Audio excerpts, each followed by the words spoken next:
Bismillahirrahmanirrahim. Assalamualaikum warahmatullahi wabarakatuh. Perkenalkan, nama saya Reza De Putra, NIM 18025 05 20 33, Fakultas Ilmu Komputer jurusan Teknik Informatika A. Baiklah, di video kali ini saya akan menjelaskan sedikit tentang konsep sistem dan informasi. Baiklah, untuk memenuhi makul dari Muhammad Agus Eskom MM. Baiklah, kita langsung saja mulai dari poin pertama, yaitu konsep dasar sistem. Sistem juga merupakan kumpulan elemen-elemen yang saling terkait dan bekerja sama untuk memproses masukan input yang ditujukan kepada sistem tersebut dan mengolah masukan tersebut sampai menghasilkan keluaran output yang diinginkan. Yaitu poin kedua, yaitu elemen sistem. Elemen-elemen yang terdapat pada sistem meliputi tujuan sistem, batasan sistem, kontrol, input, proses, output, dan umpan balik hubungan antara elemen-elemen dalam sistem. Yang pertama itu tujuan, batasan, kontrol, input, proses, output, dan umpan balik. Poin ketiga yaitu analis sistem. Untuk mencapai tujuan dari suatu sistem yang dibutuhkan 3 perangkat atau alat bantu yang dapat meningkatkan kinerja dari sebuah sistem sehingga tujuan dari sistem tersebut dapat tercapai. Poin keempat itu pengertian analisis sistem.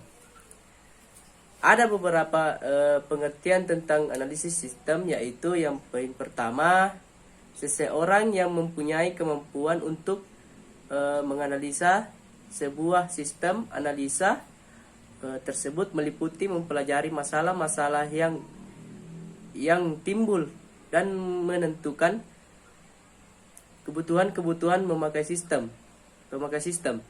Yang kedua itu, poin kedua itu ya, seseorang yang mempunyai pengetahuan tentang aplikasi komputer yang digunakan untuk memecahkan masalah-masalah bisnis dan masalah-masalah lainnya. Yang ketiga itu seseorang yang mempunyai kemampuan untuk memilih alternatif pemecahan masalah yang paling tepat. Bagian keempat, poin keempat, seseorang yang mempunyai kemampuan untuk merencanakan dan menerapkan rancangan sistemnya sesuai dengan permasalahan yang terjadi. Poin kelima, tadi pengertian analisis sistem. Sekarang kita masuk ke poin tugas analisis sistem. Adapun tugas umumnya yang dilakukan oleh seorang analisis sistem adalah yang pertama, merancang perbaikan pada sistem tersebut dan menyusun sistem baru. Yang kedua, menganalisa dan menyusun perkiraan biaya yang diperlukan untuk sistem yang baru dan memberikan argumen tentang keuntungan. Baiklah, kita masuk ke poin ke-5. Konsep dasar informasi. Nah, di sini informasi dapat diibaratkan sebagai darah yang mengalir di dalam tubuh manusia, seperti halnya informasi di dalam sebuah perusahaan yang sangat penting untuk mendukung kelangsungan perkembangan, sehingga terdapat alasan bahwa informasi sangat dibutuhkan bagi sebuah perusahaan. Yang keenam itu manfaat sistem informasi. Nah, adapun manfaat dan sistem informasi adalah sebagai berikut. Yang pertama itu bank menggunakan sistem informasi untuk mengolah